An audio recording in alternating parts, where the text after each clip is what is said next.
처음으로 읽은 거의 벽돌책이잖아. 괴한을 만났을 때 이렇게 책으로 찍어버릴 수 있다는. 여러분, 책은 무기가 되지 않는데요. 상대방의 심리가 안 좋은 것 같으면 상대방의 눈을 후려치는 거야. 심리학, 물리. 나와 너, 그리고 우리의 심리에 대한 본능적인 끌림과 원초적인 궁금증을 갖고 있는 듯합니다. 매력적으로 나는 이런 책들을 좋아해. 비문학인데 뭔가 스토리텔링이 있어서 예시가 잘 들어져 있는 책. 심리학에 대해서 찍먹을 해보고 싶다 하는 분들이 맨 처음에 골랐을 때 부담감 없이 읽기 좋은, 하지만 좀 500페이지는 넘는, 부담 없이 강도에게 이렇게 무기로 사용할 수 있는 소셜 애니멀과 함께하고 계십니다. 책을 핑계 삼아 잡다한 이야기를 하는 굴럽 팟캐스트. 안녕하세요. 저는 내적 허영심을 탐구하는 굴럽의 주니아입니다.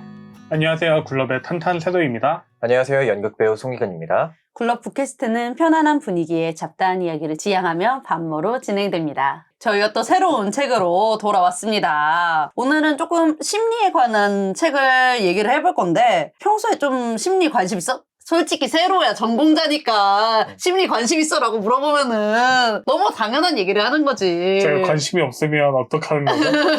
직무유기 같은데. 관심이 없는데 대학원을 간다? 이것도 좀 대단할지도. 세로는 평소에 심리에 어느 정도 관심이 있어서 대학원까지 간 거야? 나는 정확히 심리 상담을 전공하고 있잖아. 심리 상담은 사실 심리학에 대한 부분도 맞지만 더 좀 마이크로하게 사람들의 마음을 이제 보듬어주는 그런 부분들. 심리에 대해서 여러 주제가 있을 수 있잖아. 뭐 사회심리학, 뭐 통계심리학. 심리학은 되게 과학이어서 인간과 관련된 모든 걸 거의 어떻게 보면 심리학이라고 하거든. 그런 것보다 내가 학창 시절에 불안하거나 우울하거나 이런 것들이 좀 해소됐으면 좋겠다는 작은 바람들이 있잖아. 그런 것들을 많이 겪게 되고, 내가 그런 걸 겪었을 때 매우 힘들기도 했고, 친구들이 그런 걸 겪는 게 좀 안타까운 부분들이 있어서 우리가 뭐 거창한 엄청난 뭐 이런 것보다는 나랑 내 친구들이 행복할 수 있는데 좀 도움이 되고 싶다 하는 마음으로 너무 이런 가벼운 마음을 했는데, 막상 와보니까 너무 방대한 내용을 공부한다. 힘든 길을 택해버렸다. 어쩌겠어. 니가틱한 심리학이다. 아그로깡으로 버텨라. 어쩌라. 희근이는 어때? 심리 관련된 책 좀 읽어본 적 있어? 대학생 때는 좀 그런 책들에 관심이 조금 있었었는데 최근에 읽은 심리책 중에 기억나는 건 뭐 도파미네이션? 도파민 그거 얘기하려고 했는데 그거 얘기하려고 했단 말이야. 최근이긴 해. 1, 2화를 보시면 알 수 있죠. 그럼요. 1, 2화를 참고해 주시면 됩니다. 도파미네이션이라고 되게 괜찮고 재밌는 책이 하는 건 있어. 읽어봤는지는 너무 잘 알겠지만 다른 책 중에서는 죽고 싶지만 떡볶이는 먹고 싶어 라던가. 그것도 심리학 책인가? 심리학이라고 하기는 좀 애매하긴 그냥 한데 에세이 아니었어? 상담 기록을 담은 내용이다 보니까 좀 관련이 있지 않을까라는 생각 때문에 약간 라이트하게 풀어낸 그런 책들밖에 안 봤던 것 같아. 기분이 퇴도가 되지 않게 뭐 이런 것들 있잖아. 나는 조금 뇌과학에 대한 책들을 좀 더 좋아하는데, 기억나는 것 중에 우울할 땐 뇌과학이라는 책이 있거든. 명저지, 명저. 진짜 내가 우울해서 읽었던 거여가지고 기억나는 것 중에 하나가 그냥 사람들 사이에 있는 것만으로도 어느 정도 그게 좀 우울한 기분이 나아진다 그래서 그냥 할 거 없는데 카페 가가지고 가만히 앉아있고 카페에서 핸드폰하고 그 시기를 버텨냈던 기억도 있는 것 같아. 그게 진짜 효과가 있었나 봐. 그때 당시에는 막 체감이 안 됐거든? 근데 그 다음부터 조금씩 내가 괜찮아졌던 거 보면 효과가 있지 않았을까? 오늘의 책에서도 행복은 전염된다는 파트가 있잖아. 맞아. 사회적 동물이라는 것처럼 진짜 혼자 있으면 더 힘들고 그런 부분이 있는 것 같아. 우리가 그 처음으로 읽은 거의 벽돌책이잖아. 500페이지가 넘어가더라고. 세로가 추천해서 읽긴 했지만 팟캐스트 아니었으면 읽다가 힘들다 이렇게 덥지 않았을까. 왜? 너무 좋은 책인데 내 인생 책이야. 아니, 너무 좋아. 너무 좋고 또 이런 벽돌책의 장점은 가냘픈 여성분들이 이렇게 길 가다가 괴한을 만났을 때 이렇게 책으로 찍어버릴 수 있다는 그럴 때는 장점이 있거든요. 구판 하드커버로 사는 게 더 효과적일 수도 있어. 그런 거는. 여러분, 책은 무기가 되지 않는데요. 살해 도구가 되지 않는다고 법원에서 얘기했기 때문에 호신을 위해서라도 이제 나의 심리적인 문제를 해결하기 위해서라도 한 번씩 들고 다니면 좋지 않을까. 그리고 상대방의 심리가 안 좋은 것 같으면 상대방의 눈을 후려치는 거야. 심리학, 물리. 그런데 이 무거운 걸 들고 다니면서 나의 심리가 좀 안 좋아질 것 같기는 한데 무거운 걸 들면 안 좋아지는 이유는 무엇일까?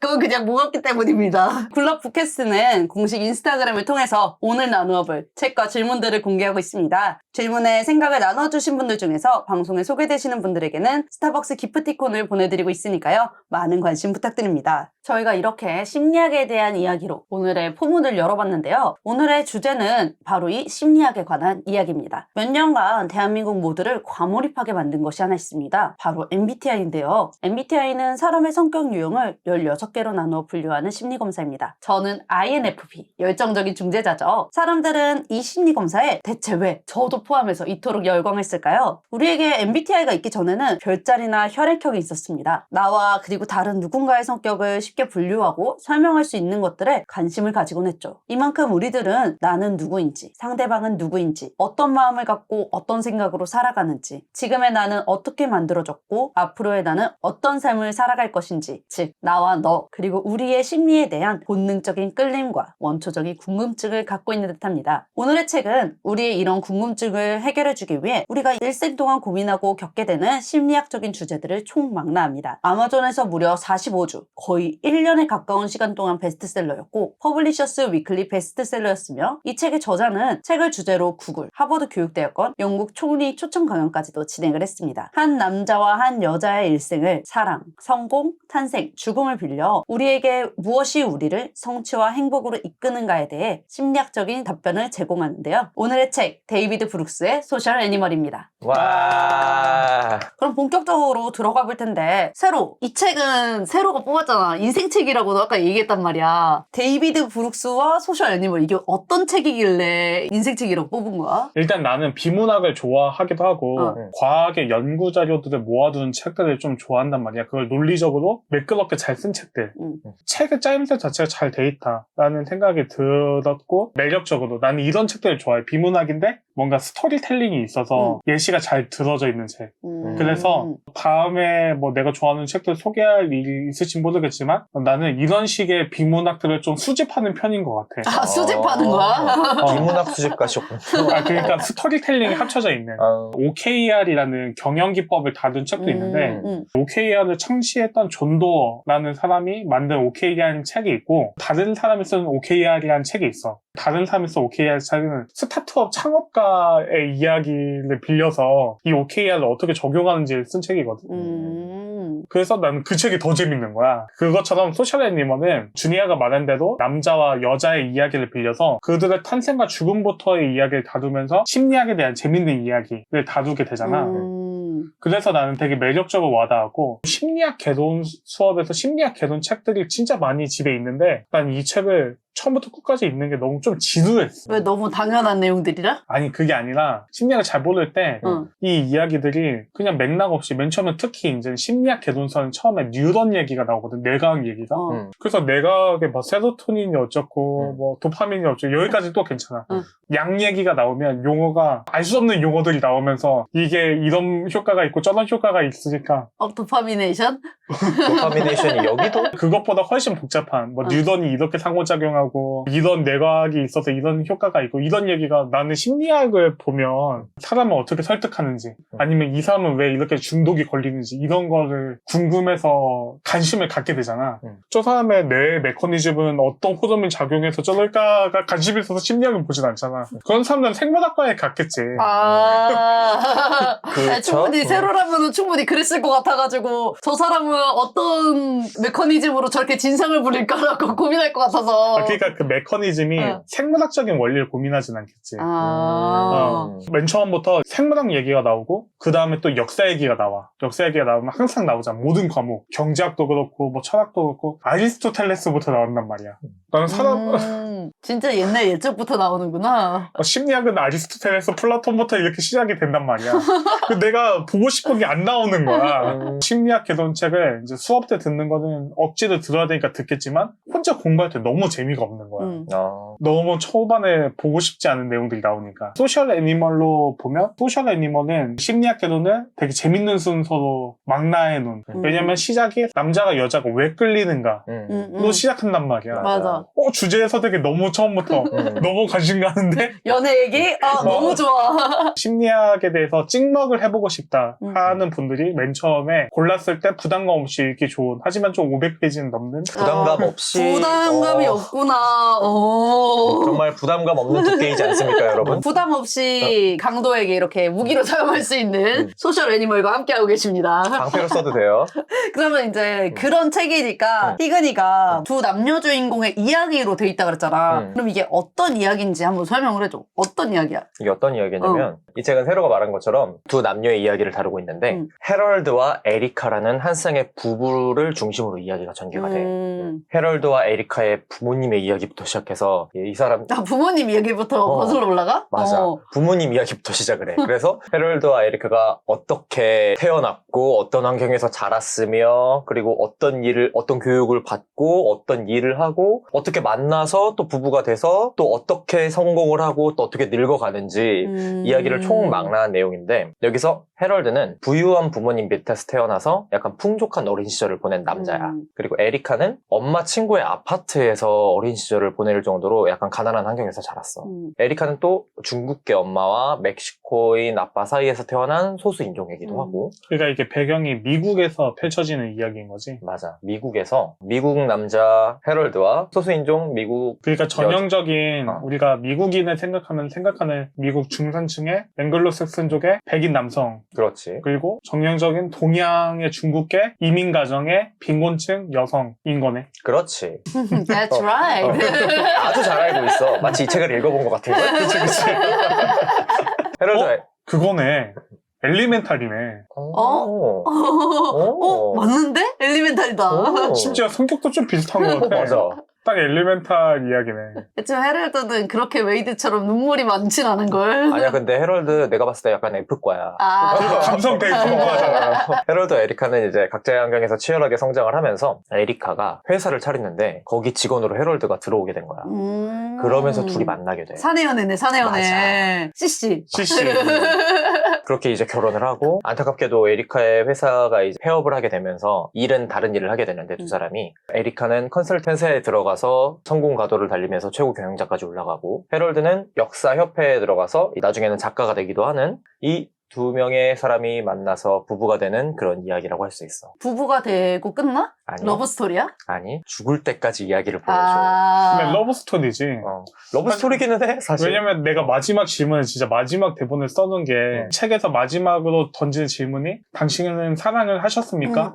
잖아. 인간을 말하는 거는 사랑을 말하는 것 같다라는 생각이 들었거든. 인간의 삶 이퀄 사랑이다. 그치, 사랑했는가를 말하는 것 같다는 생각이 들어서 나는 러브 스토리 같다는 생각이 들었어. 모든 이야기가. 그런데 이렇게만 설명을 하면은 왠지 헤럴드와 에리카의 러브 스토리만 전개한 것처럼 보일 수 있지만 이 책은 그 중간중간마다 심리학적인 내용들이나 이들이 왜 이런 선택을 했고 왜 이런 환경에 있었는지를 뒷받침해주는 내용들을 엄청 다 설명을 하고 있어.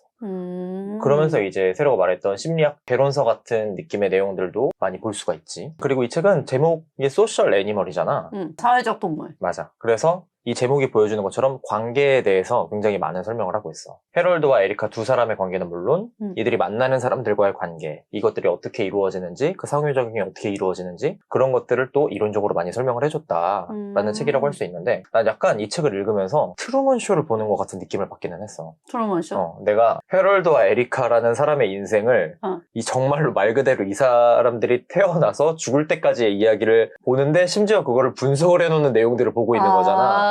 이들은 이런 환경에서 자라서 그 사람들이 어떤 사람을 만나고 이렇게 진행되는 것들을 심지어 분량도 많아. 500페이지잖아. 그러다 보니까 너무 자세하게 보고 있다는 생각이 들어서 내가 이 사람들의 이야기를 살짝 훔쳐보고 있는 것 같은 느낌이 드는 거야. 트루먼 쇼의 진화판 이제 트루먼 쇼처럼 이렇게 보여주는데 중계까지 해줘. 맞아. 굿모닝 굿 이브닝. 약간 트루먼 쇼가 예능 방송이었다면 이거는 약간 다큐 같은 느낌? 한 남녀가 있습니다. 아니지, 나는 오히려 트루먼 쇼가 다큐 같고 난 오히려 이게 예능 같아. 그 교양 예능? 우리 결혼했어요처럼 이렇게 사람들 패널들 나와서 얘기하잖아.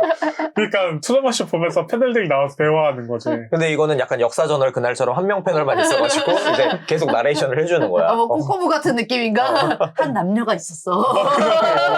딱 듣는 사람이 있고. 500페이지나 되기는 했지만 꽤 재밌게 읽을 수 있었던 것 같아. 분량은 되게 긴데 또 술술 읽히긴 해. 다만 이제 술술 읽히다가 그래서 이게 무슨 내용이지 하고 좀 돌아가긴 해야 돼. 그 심리학적 결과들이나 사상이 나오게 된 역사부터 쭉 설명을 한단 말이야. 그래서 보다 잠깐 내가 무슨 내용 읽고 있었지 하고 돌아가게 되긴 하더라고. 맞아. 아쉬운 게 있다면 소제목을 중간중간에 닫아놓고 싶어 했지만 특정 이야기를 갖고 하고 싶은 이야기가 좀 많았던 것 같아. 맞아. 그래서 맥을 놓치게 되는 것 같다는 생각. 아니야, 헤럴드와 에리카는 이용당했어. 나는 이 심리학적인 지식들을 빨리 얘기하고 싶어서 근질거리는데 헤럴드 에리카 슬쩍 던져놓고 사실 내가 하고 싶었던 얘기는 이만큼이 더 있어 라고 하면서 던지는 거라고. 이 두 주인공 인물의 직업 설정부터가 약간 작가의 사심이 가득 들어가 있어 보니까.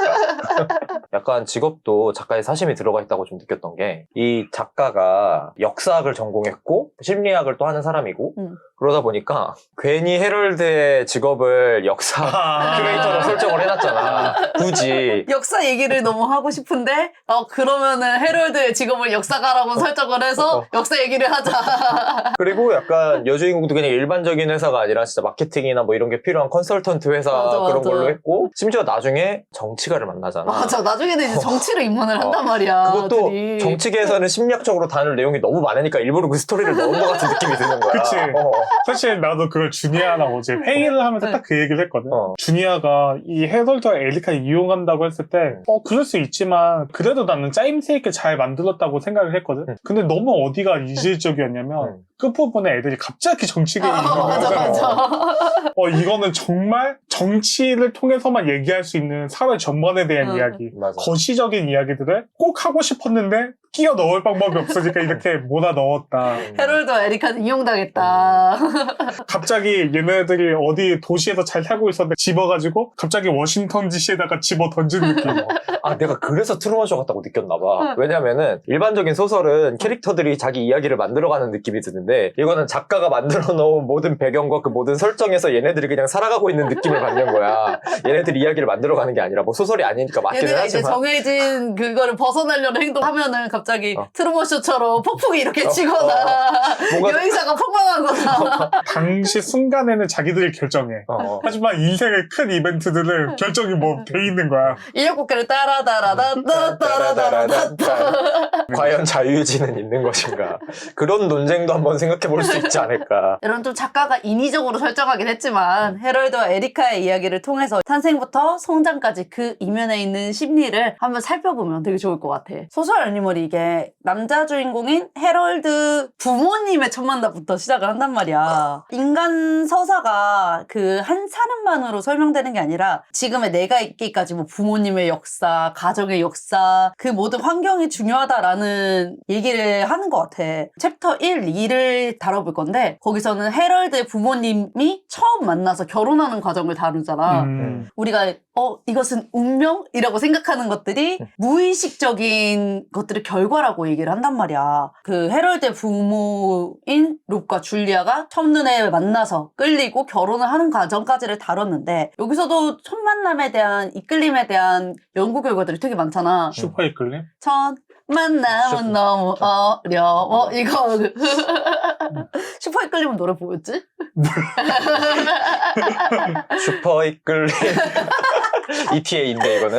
그런 인상 깊은 연구들이나 아니면은 조금 생각나는 자기 일화가 있을까? 희근이는 어때? 롭과 줄리아가 만나갖고 식탁에 앉아갖고 이제 얘기를 하는데 거기서 이제 막 왔다 갔다 하잖아. 뭐 서로의 생각이 그 해설자가 이제 설명을 해주잖아. 거기서 이제 사실 이런 환경에서 이 사람 뭐 롭은 이런 거를 느꼈다 뭐 이러면서 계속 이렇게 설명을 해주잖아. 난 그 장면이 네이버 웹툰의 유미의 세포들이라는 웹툰이 생각이 났는데 거기서 소개팅하는 두 남녀가 테이블에 앉아갖고 상대방을 보면서 주인공의 머릿속에 있는 세포가 야, 쟤 샌들 신고 나왔어. 쟤 뭐 이러면서 이런 소개팅에 맨발에 샌들 패션 점수 감점 막 이러면서 그러면서 계속 평가를 하고 호감도를 갑자기 높였다가 낮췄다가 그런 식으로 적용을 하잖아. 그런 것처럼 두 사람이 단순히 만나갖고 얘기를 하는 이 사이에서도 사실 무의식적으로 일어나는 일들이잖아. 이런 일들이 난 되게 재밌다 보면서 이렇게 느꼈던 것 같아. 소개팅이나 이런 장면만이 아니더라도 새로운 사람을 만나게 되면 누구나 다 이런 과정을 겪게 되잖아.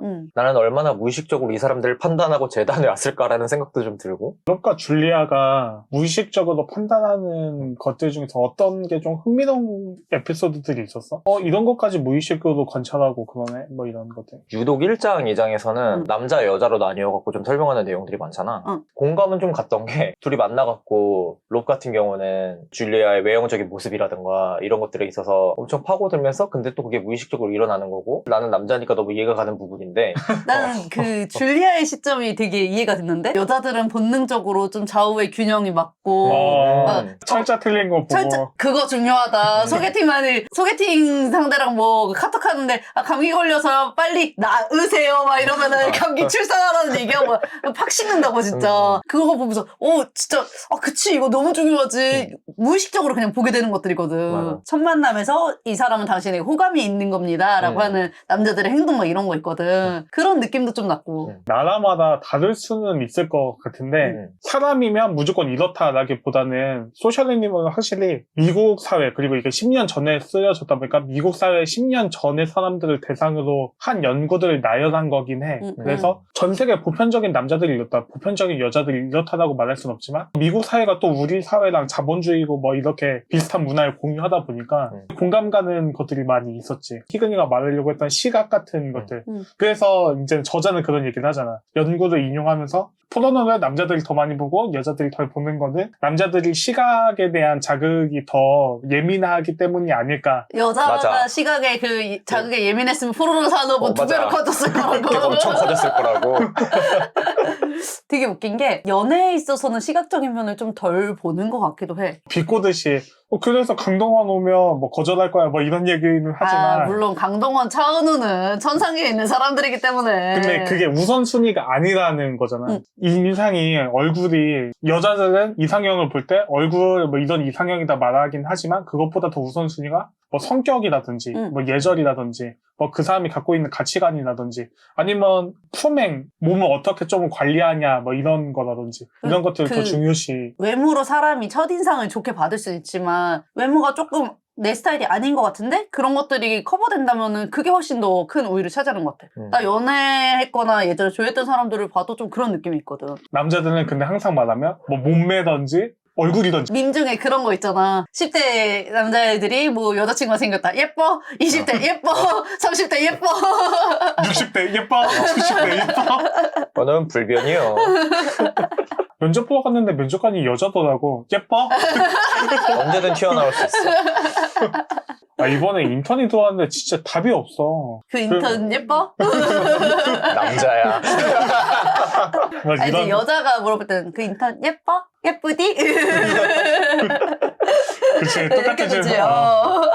나는 롭과 줄리아의 만남에서 프린스턴 대학교의 제니 윌리스와 알렉산더 토도로프의 연구에 대해서 얘기를 하잖아. 사람들을 볼 때 사람들은 진짜 찰나의 순간에 무의식적으로 이 사람이 나에게 호감인지 아닌지를 구분할 수 있는가에 대한 연구잖아. 난 이게 되게 재밌었는데 우리가 이 무의식 과정들을 오랫동안 관찰하는지 아니면 진짜 보자마자 알게 되는지를 서로 점점 알아가다 보니까 좋아서 연애를 하고 썸을 탔던 거 아닐까라고 생각을 했는데 일단 이제 무의식의 그 첫 번째 관문에서 괜찮은 것 같아, 통과. 아닌 것 같아, 불합격. 이게 조금 그 첫 만남에 느껴지긴 한단 말이야. 이 사람이랑 나랑 결이 좀 맞는 것 같다? 안 맞는 것 같다, 이게. 누구나 첫눈에 반하는 게 맞을 수도 있다는 연구 결과일 수도 있는 거지. 늦게 자각하냐, 그걸 빨리 자각하냐의 차이가 아닐까라는 연구 결과인데 여자를 대상으로 믿을 만한 남자들을 좀 판단을 찰나에 하는지를 조사한 연구였는데 남자 정치인들을 이렇게 지역구 남자 정치인들을 경쟁했던 정치인들을 이렇게 시간에 따라서 보여줬던 실험이었어. 이거를 몇 초 동안 보여주면 이 사람들 중에서 누가 당선될지를 맞출 수 있을까. 근데 이거를 0.1초만 보여줬어도 사람들 중에서 70%가 이 사람이 당선될 것 같아요를 맞춘다는 거야. 이 사람이 어떤 공약을 했는지 어떤 사람인지는 모르는데 0.1초 봤다고 이 사람이 당선될 거를 70%가 맞췄다는 거야. 그래서 나는 여기서 큰 깨달음을 얻었잖아. 뭐. 이따가도 진짜 마지막에 우리가 2부에서도 정치 얘기를 할 때 이 얘기를 다시 하겠지만 결국 맨 처음에 중요한 거는 내용이 아니구나. 맞아. 이미지다, 중요한 거는. 중요한 건 보여지는 이미지야. 건 이미지구나. 옛날에 대학생 때는 음. 형식보다는 본질이 중요하다는 생각을 많이 했다. 내용이 좋으면 다 괜찮은 거지 뭐. 이런 생각도 항상 하고 살았어. 꾸미는 것도 페인처럼 하고 다니고 이걸 보면서 아 내가 잘못했구나. 그리고 또 생각났던 게 엘리자베스 홈즈 드롭아웃이라는 드라마로도 되게 유명한데 테라노스 사건을 일으켰던 희대의 사기꾼. 마침 엘리자베스 홈즈도 프린스턴 자퇴자인데 드롭아웃이라는 제목 자체가 자퇴라는 뜻이잖아. 드롭아웃이라는 드라마로 만들어질 정도로 유명한 사건인데 엘리자베스 홈즈가 프린스턴 자퇴생이야. 1학년, 2학년을 마치고 자퇴했는데 이 사람이 테라노스라는 엄청 유명한 제2의 여자 스티브 잡스라고 불렸던 10년 전에 맞아. 무슨 내용인지 기억났어. 알았어. 여자 스티브 잡스라고 하니까 기억났어. 여자 스티브 잡스라고 불렸던 여자의 이야기거든. 피 한 방울로 200여 가지의 맞아. 질병을 질병들. 검사할 수 있다. 엘리자베스 홈즈가 기술력이 없었는데 구글 창업자도 투자하고 전 국무장관도 투자하고 그래서 사실 이 음모를 밝혀내는데 큰 기여를 했던 사람이 전 국무장관의 손자잖아. 근데 엘리자베스가 이런 큰 사기를 칠 수 있었던 이유는 보여지는 외모를 스티브 잡스처럼 검은 옷, 터틀넥만 입고 다니고 금발 머리도 아닌데 맨날 금발 머리로 염색을 하고 목소리도 저음이 아니었는데 저음으로 네 그렇습니다. 이렇습니다. 네, 그렇습니다. 이렇게 말하고 저를 믿으셔야 됩니다. 그리고 멘트 같은 것도 항상 연습을 하고 공감 능력이 되게 약했는데 공감해주는 언변 아니면 동기부여를 해주는 언변 이런 것들을 연구해가지고 연습을 많이 했다는 거야. 신뢰를 줄 수 있는 이미지가 있으니까 여러 역경 속에서 아 그래도 한 번 더 믿어보자. 그래도 한 번 더 믿어보자. 투자자들이 이렇게 했다는 거야. 좋은 사례는 아니었지만 결국은 알맹이보다 맨 처음에 이 사람의 인상을 좋게 보이는 거는 결국은 이미지다. 나중에는 내용까지 있어야 끝까지 갈 수 있겠지만 처음에 이미지가 없으면 시작도 못 하겠구나 라는 걸 좀 느낄 수 있었어. 이 이미지 때문에 생각난 이야기가 있는데 넷플릭스 미드 중 어쩌다 보니까 이번에도 미드를 소개하게 됐는데요. 넷플릭스 미드를 좋아하나? 미드 전문가라고 이제 소개하는 게. 아니야 넷플릭스 미드 전문가야. 근데 넷플릭스 미드 중에 애나 만들기라고 있는데 이건 실화를 바탕으로 한 거야 내용이. 실화의 내용을 이야기를 하자면 애나 소로킨이라는 러시아 출신의 여자가 미국에 와서 마치 자기가 백만장자인 것 마냥 행동을 하고 다닌 거야. 그러면서 미국의 갑부들이랑 관계를 맺으면서 은행에도 실제로 사기를 쳐가지고 내가 사실 이 정도 자산이 있는 여잔데 이 사업을 하기 위해서 이 돈을 빌리겠다 빌려주라 하면서 실제로 1억 달러인가 정도를 대출을 받는데 또 성공을 하고 여러 사람한테 막 등쳐먹으면서 나 이제 곧 돈이 들어올 건데 지금 잠깐 이거 결제 좀 해줘. 내가 나중에 어차피 다 갚을 거야 이러면서 단위가 천 단위 억 단위가 되는 거지. 미국 사교계에서 어마어마한 영향을 끼치고 다니는 여자였는데 이 애나의 사기 행동이 밝혀지고 나서 주변 사람들의 인터뷰를 했을 때 그 사람들이 계속 했던 얘기가 애나는 백만장자처럼 입고 다니지를 않았어요. 오히려 그렇기 때문에 진짜 백만장자처럼 느껴졌었다. 라는 식의 얘기를 했는데 그 진짜 강남에 돌아다니는 추리닝 입고 돌아다니는 찐부자 같은 느낌으로 명품 빡 박혀있고 막 브랜드 빡 박혀있고 진짜 이렇게 대놓고 티나는 그런 갑부가 아니라 정말 은은하게 그런 부를 과시할 수 있을 만한 그런 스타일링을 했었고 억양도 러시아 출신인데 독일 출신으로 이제 자기를 속이고 이름도 에나 델비라고 이름도 속이면서 띠우퍼 이러면서 말도 안 되는 독일 억양을 쓰면서 이제 그런 식으로 메이킹을 했대. 그렇게 이미지 메이킹을 하면서 사람들도 속이고 은행도 속이고 그러면서 그 이야기가 드라마로 만들어질 정도까지 돼가지고 이 얘기를 들으니까 갑자기 그게 생각이 나는 것 같아. 이미지 메이킹이라는 게 사기꾼 영화는 항상 다 이미지 승부인 것 같아. 푸른 바다의 전설 모다보기 유튜브에 떠도는 모다보기를 봤는데 그것도 남자 주인공 이민호가 사기꾼이잖아. 근데 그것도 이미지가 되게 중요했고 그리고 영화 중에서도 실화인 건데 수표 위조해서 되게 전 세계적인 위조범을 날리고 여자들도 되게 여러 명을 사귀었는데 나중에는 그 여자들이 이 남자는 날 진심으로 사랑했어 해서 막 항변까지 해주는 전설적인 사기꾼이 있거든. 나중에는 FBI에 들어가서 수표 위조범을 잡는 팀이 되는 사람의 실화 이야기야. 전공 살리네. 그 사람도 그 사람이 아버지한테 그런 걸 배웠어. 보여지는 모습이 중요하다. 그래서 맨 처음에 수표 위조를 했던 방법도 맨 처음에 위조를 해서 가니까 돈을 이거 주인 없는 건데 신분을 확인하고 줄 수 없다 이랬는데 이제 옷을 이렇게 딱 갖춰 입고 가니까 그래요? 그럼 저희가 잘못됐나 보네요 하고 이렇게 돌려주는 거지. 그렇게 이미지가 중요하다는 게 좀 사기꾼들과 많이 얽혀서 미디어에 많이 소개되는 것 같긴 해. 맞아. 본질이 물론 너무나도 중요하지만 이미지가 갖춰지지 않으면 본질을 보기 전에 입국컷 당하는 느낌이랄까? 그래서 요즘에는 이미지 컨설팅이나 음. 나한테 내가 원하는 이미지에 맞춘 헤어스타일링이나 메이크업을 컨설팅 해주는 것도 되게 많아. 정치인들도 원래 그 메이크업 팀이나 의상팀이 전담팀이 따로 있잖아. 맞아. 그 이미지를 형성하기 위한. 이미지와 그 모든 것들, 뭐 말투라던가 이 사람의 습관, 취향, 이 모든 것들을 무의식적으로 재단하면서 사랑이 이루어진다는 거지. 다른 얘기인데 이 소설 애니메 책이 너무 웃겼던 게 키스라던가 그런 관계 이런 걸 진짜 담백하게 표현한단 말이야. 그게 너무 웃겨가지고 체크해놓은 것들도 있거든. 나중에 록과 줄리아는 서로의 침이 어떤 맛인지 맛보게 될 것이다. 맞아. 그리고 상대방의 유전적인 정보도 수집할 것이다. 누가 키스를 이렇게 얘기하냐고. 너 티야? 확신의 티. 이건 F는 없어. 그냥 완전 TTT야. 와, 이 작가 되게 티스럽게 설명 잘한다. 이러면서 많이 봤어. 사랑이 이루어지는 과정이라던가 키스를 하는 거, 뭐 관계를 맺는 거 이런 거 다 이제 T 관점으로 설명해가지고 되게 중간중간 그런 것들이 살짝의 웃음 포인트였다고나 할까? 그렇게 룩과 줄리아가 만나고 사랑에 빠지고 드디어 이제 챕터 3에서 남자 주인공인 헤럴드가 태어나. 짜잔, 챕터 3에서야 주인공이 나타난답니다.